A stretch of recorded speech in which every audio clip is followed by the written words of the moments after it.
Goeiemôre geliefdes, ek glo en vertrou dat dit met u goed gaan en dat u nog gesond is. Dit is vir my 'n voorreg om vandag saam met jou op hierdie platform te kan kuier. Van my en my gesin se kant af wil ons vir elkeen van u 'n wonderlike en 'n geseënde Kersfees, 'n Christusfees toewens. Mag u vandag die liefde ervaar wat met die Kersgety gepaard gaan en mag u dit saam met familie en vriende deurbring. En indien u dalk gaan reis asseblief veilig en kom asseblief veilig terug en beleef die vreugde van hierdie dag. Ons gaan vandag ons saam wees op hierdie platform op 'n gepaste wyse begin. So ek gaan vra dat ons nou eers ons oë sal sluit en saam sal bid. Here en Hemelse Vader, hoe wonderlik is dit nie om vandag hierdie dag te gedenk nie, om tyd uit ons dag uit te vat, om stil te word en vir u dankie te sê vir dit wat u gedoen het. Dankie dat u u seun gestuur het om mens te word, om 'n verskil in ons lewens te kom maak, om vir ons hoop te gee, om vir ons die ewige lewe te bewerkstellig, om ons verhouding met u weer te herstel, te versoen, sodat ons nader aan u kan beweeg, sodat ons u kan leer ken en sodat ons u wil kan uitleef. Daarom kom ons vandag na u toe en ons kom sê vir u dankie, ons loof en ons prys u. Maar ons kom vra ook vir u dat u nou die woord wat ons gaan lees vir elkeen van ons sal kom oopbreek, dat u met elkeen van ons sal werk en dat ons vandag iets nuuts sal hoor. Dat hierdie ou bekende verhaal vir ons nuut sal maak, dat dit 'n warmte in ons harte en in ons gedagtes na vore sal laat kom, en dat ons regtig sal uitkom by die betekenis van Kersfees, en dat dit nie net ons lewens sal verander nie, maar dat dit ook die mense wat deur ons aangeraak gaan word, se lewens sal verander. Daarom bid ons nou, spreek Here, ons as die kinders luister. Amen. Nou geliefdes, in die kerk gaan ons Christuskers aansteek, wat die wit kers is, om die lig wat Christus na die wêreld toe gebring het, vir elkeen van ons te beklemtoon. En toe ek so deur die Bybel geblaai het, het ek dit sterk oorweeg om weer uit Jesaja uit te preek, maar ek het gevoel dat ons nou die hele adventstyd daarby stil gestaan het, en dat ons dit so half die 21ste afgerond het met die boodskap van dat daar 'n nuwe era aanbreek. En ek wil daardie gedagte verder vat en daarom het ek besluit om eerder by die evangelies vandag stil te staan en daarom gaan ons uit Lukas 2 uitlees vanaf vers 1 tot 20. Baie bekende gedeelte. Ons ken hierdie verhaal al en die meeste van ons kan dit uit ons koppe uit opsê, maar ek wil vra dat u aandagtig weer daarna sal luister en dat u regtig vir die Gees sal vra om met u te werk uit hierdie gedeelte uit. Dan lees ons dan nou vanaf vers 1, daar staan, in daardie tyd het keiser Augustus 'n bevel uitgevaardig dat 'n volkstelling in die hele ryk gehou moet word. Hierdie eerste volkstelling het plaasgevind toe Cyrenius goewerneur was in die provinsie Sirië. Almal het gegaan om hulle te laat inskryf, elkeen na sy eie stad toe. Ook Josef het gegaan. Hy het van die dorp Nasaret in Galilea na Judea toe gegaan, na Bethlehem, die stad van Dawid, omdat hy tot die huis en die geslag van Dawid behoort het. Maria, sy verloofde, wat swanger was, het saamgegaan om ingeskryf te word. Terwyl hulle daar was, het dit tyd gekom dat haar kindjie gebore moes word. Sy het haar eersteling seun in die wêreld gebring en hom in doeke toegedraai en in 'n krib neergelê, omdat daar vir hulle geen plek in 'n herberg was nie. Daar was skaapwagters in die omgewing wat in die oop veld gebly en in die nag oor hulle skape wag gehou het. Met een staan daar 'n engel van die Here by hulle, en die heerlikheid van die Here het rondom hulle geskyn. Hulle het baie groot geskrik. Toe sê die engel vir hulle, moenie bang wees nie, want kyk, ek bring vir julle 'n goeie tyding van groot blydskap wat vir die hele volk bestem is. Vandag is daar vir julle in die stad van Dawid die verlosser gebore, Christus die Here. En dit is vir julle die teken. Julle sal 'n kindjie vind wat in doeke toegedraai is en in 'n krib lê. Skielik was daar saam met die engele 'n menigte engele uit die hemel wat God geprys het en gesê het, Ere aan God in die hoogste hemel en vrede op aarde vir die mense in wie hy 'n welbehae het. Nadat die engele van hulle af weggegaan het na die hemel toe, sê die skaapwagters vir mekaar: Kom ons gaan reguit Bethlehem toe om te sien wat gebeur het, soos die Here dit aan ons bekend gemaak het. Hulle gaan toe hastig daarheen en kry vir Maria en Josef en die kindjie wat in die krib lê. Toe hulle hom sien, het hulle vertel wat oor hierdie kindjie aan hulle gesê is. Almal wat dit gehoor het, was verwonderd oor wat die skaapwagters hulle vertel het. Maria het alles wat gesê is onthou en telkens weer by haarself daaroor nagedink. Die skaapwagters het toe teruggegaan terwyl hulle God loof en prys oor alles wat hulle gehoor en gesien het. Dit was alles net soos dit vir hulle gesê is. Nou geliefdes, ons lees net hierdie enkele verse saam. Ek wil jou verwelkom in die wêreld van mans en van mag. Wanneer ons hierdie teksgedeelte lees, dan sien ons dat Augustus 'n keiser is en dat daar gepraat word oor die goewerneur van Sirië en die volk Israel wat onder die Romeinse beheer is, omdat hulle deur hulle verower is. Met die eerste lees van ons teks word ons oorweldig deur die magspelers wat in hierdie verhaal na vore kom. Die keiser wat in beheer is, wat sy beheer uitoefen oor elke liewe mens in daardie land. Die feit dat hy magtig is en in beheer is, word vir ons beklemtoon wanneer keiser Augustus 'n bevel gee dat die mense van die wêreld getel moet word. Anders as 'n sense wat net in die Romeinse ryk gedoen sou word, moes die res van die mense ook getel word, sodat hy hulle kon belas. Maria moes ook gaan, want die bevolkingsbelasting is in Sirië ook op vroue gehef. Lukas wys op die ironie dat 'n man van Rome as 'n instrument in God se hand gebruik word om die belofte wat in Micha 5 vers 2 vir ons gemaak word in vervulling te laat gaan. Die belofte was dat die Messias in Bethlehem, die stad van Dawid, gebore sou word. Hiervoor moes Maria hoogswanger 112 kilometer ver reis. Wat verder interessant is dat Josef nog nie met Maria getrou het nie. Hulle is dus eers na die geboorte van Jesus getroud. Met ander woorde, Jesus word nou as nommer so en so in die geskiedenis opgeteken. Maar dis nie al in hierdie geboorteverhaal wat uitspeel soos wat God dit beplan het nie. Nee, Jesus se lewe begin en eindig aan 'n hout. Ons lees in hierdie gedeelte dat Jesus in 'n voerbak of in 'n krib neergelê is na sy geboorte. Dit beteken dat Josef en Maria nie by sy familie tuis gegaan het, soos wat die gebruik was in destydse samelewing nie. Wat die rede hiervoor is, weet ons nie regtig nie.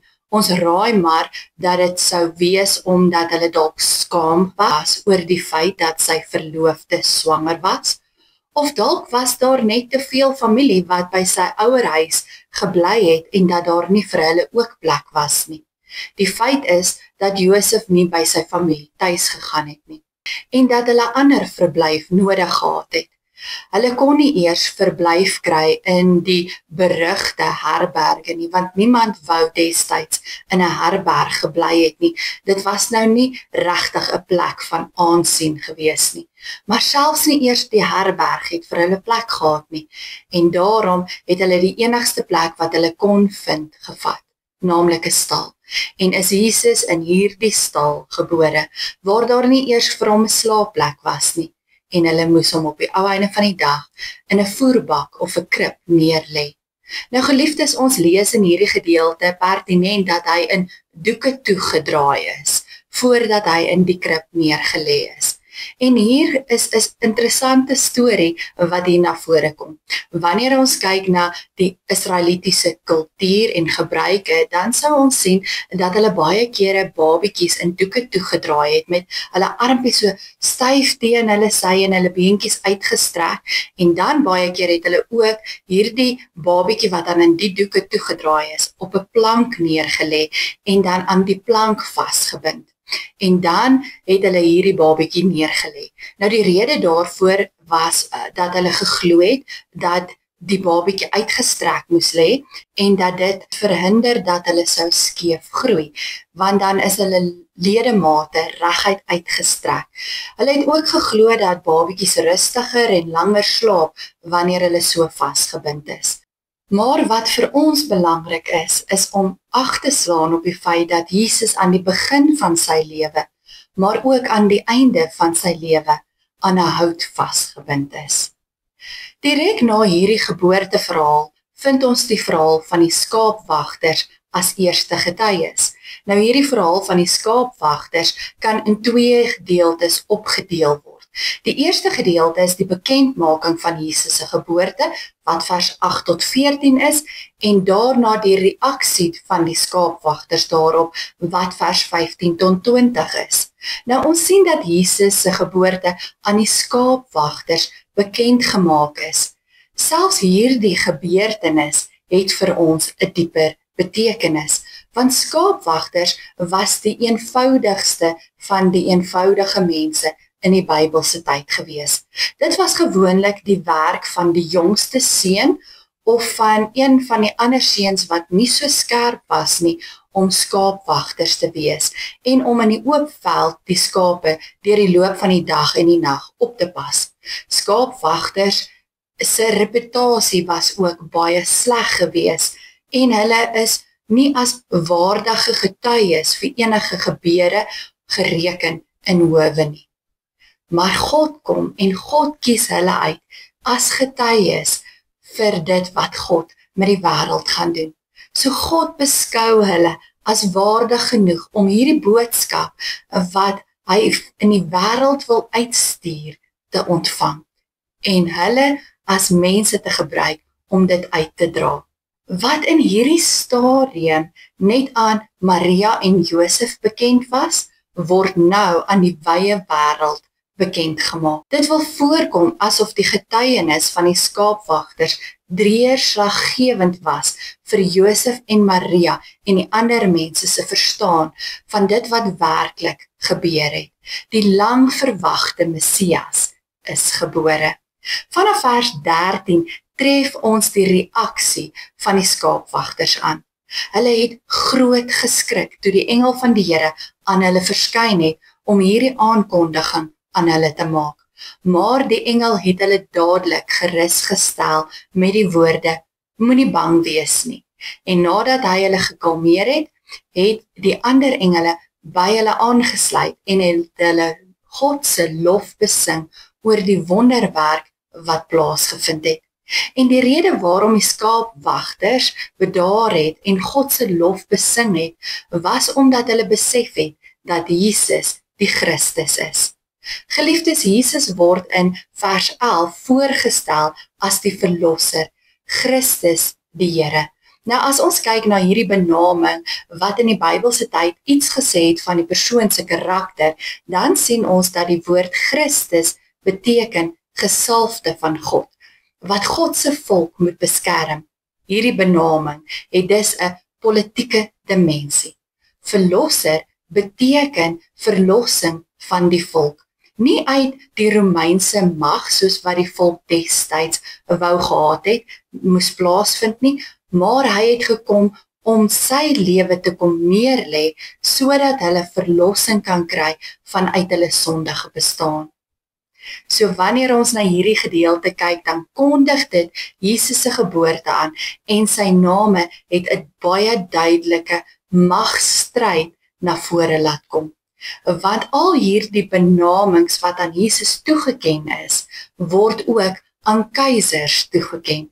So die stryd tussen keiser en Christus het dus reeds hier by Jesus se geboorte begin. En die vraag op almal se lippe sou wees: wie is die werklike Here van die aarde? Nou geliefdes, ons ken die antwoord op hierdie vraag, maar die mense van daardie tyd moes nog die antwoord op hierdie vraag ontdek. Wanneer ons verder na Lukas se verhaal kyk, dan sal ons sien dat hy vir ons die boodskap wil skilder van vreugde en blydskap. Nou, omdat hierdie verhaal so bekend is aan ons en omdat ons geneig is om dit baie vinnig en vlugtig te lees ons partykeer oor hierdie goed wat Lukas vir ons inweef of inskilder in die groter verhaal in. En so kan ek en jy die kern van sy boodskap mislees. En die kern van sy boodskap is juist die vreugde en die blydskap wat ons moet ervaar as gevolg van Christus se geboorte. Nou kyk ons, dan sal ons sien hy dit baie meesterlik ingeskilder in sy boodskap in.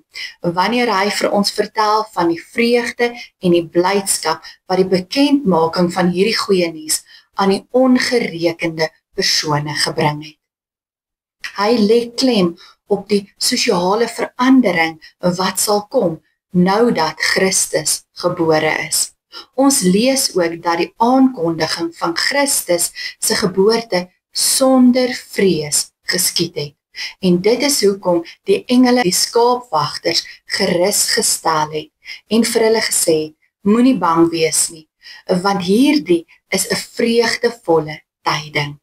Geliefdes, ons vergeet soms dat dit so anders kon gewees het.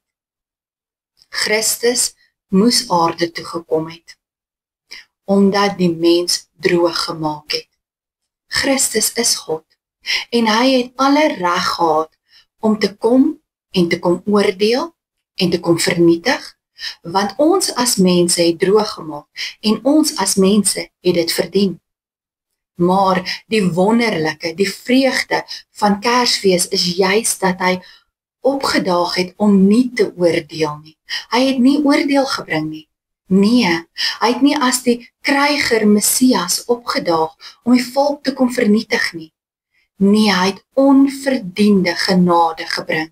In die gestalte van 'n kindjie het hy na die wêreld gekom, sodat ons God se hart van liefde en genade kan raak sien. Sodat ons kan juig oor God se genade en dit met blydskap kan verkondig.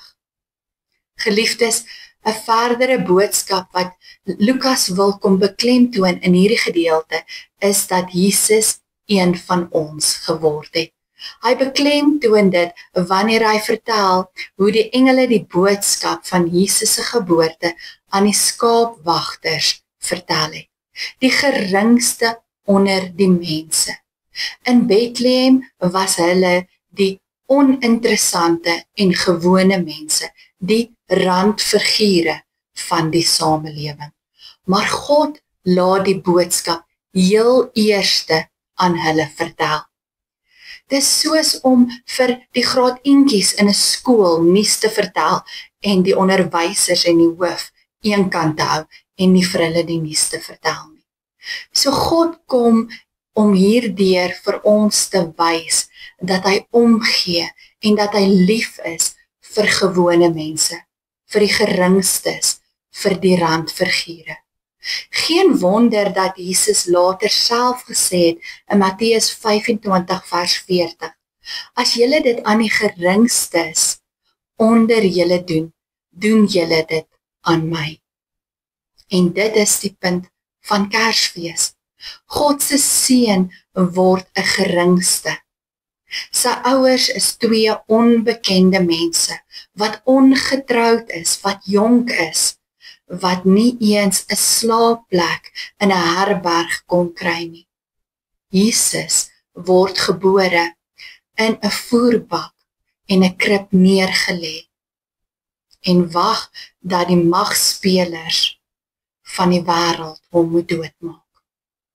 Al hierdie aspekte beklemtoon Jesus se geringheid in 'n wêreld van mag waarin hy gebore is. En die rede waarom dit beklemtoon word, is om aan ons aan te dui dat Jesus juis vir die geringstes gekom het. Dat hy juis vir die swakkes gekom het. Hy moes swak word om die swakkes te kan help. Hy moes weet waardeur ons gaan, sodat hy ons daardeur kan help. Ek wil hier 'n baie kort verhaaltjie vir julle vertel van 'n Europese koning wat gedurig uit die kasteel uit verdwyn het en tussen die mense van sy stad gaan rondloop het. Op 'n dag het sy sekuriteitsmag vir hom gevra om dit asseblief nie te doen nie, as gevolg van die sekuriteitsgevare wat daar vir hom bestaan.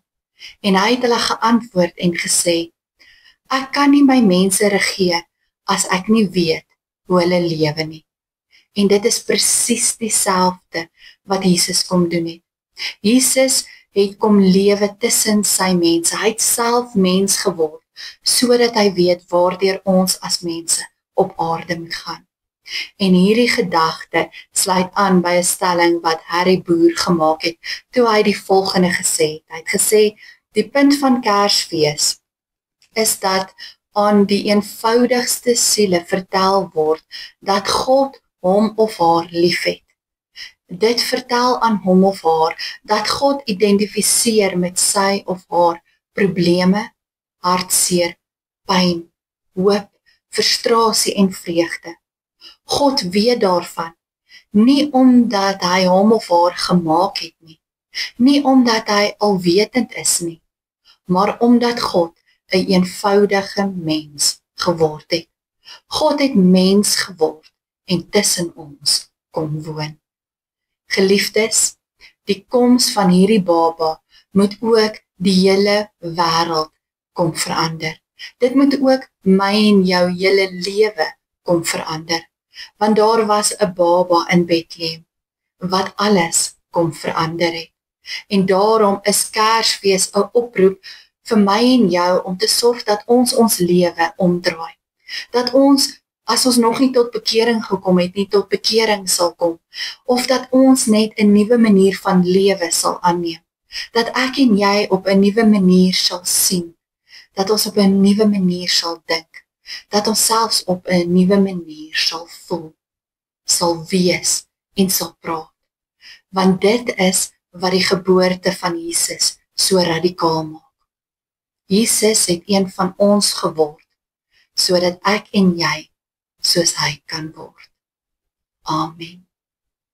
Kom ons sluit ons oë en dan bid ons saam. Hemelse Vader, baie dankie dat Jesus gekom het vir die geringste. Want as hy nie vir hulle gekom het nie, dan het hy dalk nie vir my gekom nie. Want Vader, nie een van ons verdien eintlik om hier te wees nie. Want ons is sondig en ons is swak en ons maak foute en ons lewe nie altyd volgens u wil nie. Maar dankie dat Jesus aarde toe gekom het, dat hy gekies het om gebore te word as 'n klein babietjie, om juist te ervaar en te beleef wat ons ervaar en beleef, sodat wanneer ons deur hierdie dinge gaan, hy weet hoe ons voel en dink en wat ons beleef en ervaar. Dankie dat hy bereid was om deur daardie momente te gaan, sodat hy ons beter kan verstaan. En dankie dat hy bereid was om nie net in 'n krib gebore te word nie, maar ook op die einde van die dag aan 'n kruishout te hang vir elkeen van ons. Dankie dat hy vir ons die voorbeeld kom stel het van omgee en lief wees en blydskap en vreugde ervaar ten spyte van dit waardeur ons gaan. En help ons ook vandag om daardie selfde kwaliteit in ons lewens toe te bou, om Jesus se liefde en hoop en vreugde en blydskap en vrede uit te dra na 'n stikkende en 'n seer wêreld. Help ons om te leef soos wat Jesus geleef het, om in sy voetspore te volg, sy voorbeeld uit te dra na 'n stikkende en gebroke wêreld. Help ons om in hierdie Kerstyd dit na te kom. Vader, ek kom bid vir die vir wie Kerstyd nie 'n goeie tyd is nie. Wat hartseer beleef of verlies beleef en hy dra hulle vandag aan u op. En ek vra vir u dat hulle ten spyte daarvan nog steeds die vreugde kan beleef wat Christus vir ons gebring het met sy koms. Vader, ek vra dat u hulle sal bystaan en help en troos in hierdie tyd. Vader, die wat deur moeilike omstandighede gaan, wat dalk verlies beleef het van 'n geliefde of werk, of 'n huis, of 'n motor, of enige iets wat van hulle ontneem is in hierdie tyd. Ek kom dra hulle aan U op en ek vra dat U daardie gaping sal vul, dat U in daardie plek van verlies sal kom staan en dat hulle U sal sien en beleef soos nog nooit van tevore. Die wat siek is, dat U die pad saam met hulle sal stap, dat U vir hulle krag sal gee, Vader, dat hulle intens bewus sal wees van U teenwoordigheid. En Vader, ons wat bevoorreg is om by familie en vriende te wees en met wie dit goed gaan, ons kom dankie vir U goedheid en U genade, U liefde en U guns oor ons lewe. Help ons om ook hierdie kwaliteite te deel met die mense rondom ons en help ons om deur U oë na die wêreld te kyk. Dankie dat ons dit mag vra, nie omdat ons dit verdien nie, maar alleen uit genade. Amen. Geliefdes, dankie dat ek my gedagtes rondom hierdie teks met U kon deel. Ontvang dan nou die seën van die Here. Die Here is bo jou om jou te beskerm. Die Here is onder jou om jou te dra as jy dalk mag val. Die Here is voor jou om vir jou die weg gelyk te maak. Die Here is agter jou om die aanvalle van die bose af te weer. En die Here is binne jou om jou te lei met sy Heilige Gees. So seën die drie-enige God jou van nou af tot in ewigheid. Amen. Geliefdes, mag jy 'n wonderlike Christusfees beleef. Bly gesond en wees geseënd. Totsiens.